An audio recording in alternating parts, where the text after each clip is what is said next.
So hello guys, आज फेरि हाम्रो अर्को कस्टमर आउनु भएको छ अन्जुजी। सबैजनाले चिन्नु भएको होला उहाँलाई हैन। बेरिङको एकदमै फेमस मेहन्दी आर्टिस्ट हैन।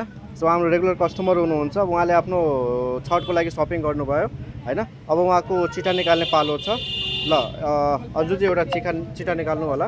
दुईटा चिठा हाम्रो आइरहेको छ अहिले, एउटा गिफ्टको र एउटा तपाईको कुपनको, डिस्काउन्ट कुपनमा।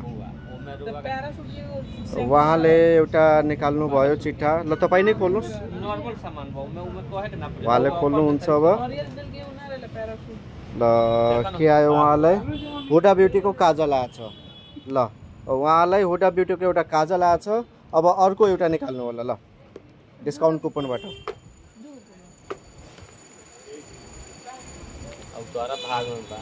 एक आदमी के 1000 रुपया किलो होगा वो खराब बनी 100 रुपया सामान कौन बात। अब उहाँलाई 10% अफ आइरहेछ। नेक्स्ट सपिङ जब गर्नुहुन्छ उहाँले 10% अफ पाउनुहुन्छ। सो तपाईँको गिफ्ट म निकालिदिइरहेको छु, हुडा ब्युटीको काजल। ल उहाँको यो गिफ्ट रहेछ, यो गिफ्ट लिनु होला म्याम हैन। कस्तो लाग्यो तपाईँलाई? राम्रो लाग्यो हैन? थ्याङ्क यू हैन। ब्लगिङ गर्नुहुन्छ हैन? यो ब्लग जान्छ तपाईँकोमा है? जान्छ हैन। सो मेहन्दी आर्टिस्ट हुनुहुन्छ, सबजनाले चिन्नुहुन्छ हैन। तपाईँहरूले पनि चाह्यो भने उहाँसँग सम्पर्क गर्न सक्नुहुन्छ हैन मेहन्दीहरूको लागि हैन। सो तपाईँ पनि आउनुहोस्। लास्ट हाम्रो विक चलिरहेछ। सो आउनु होला र अफरको फाइदा उठाउनु होला।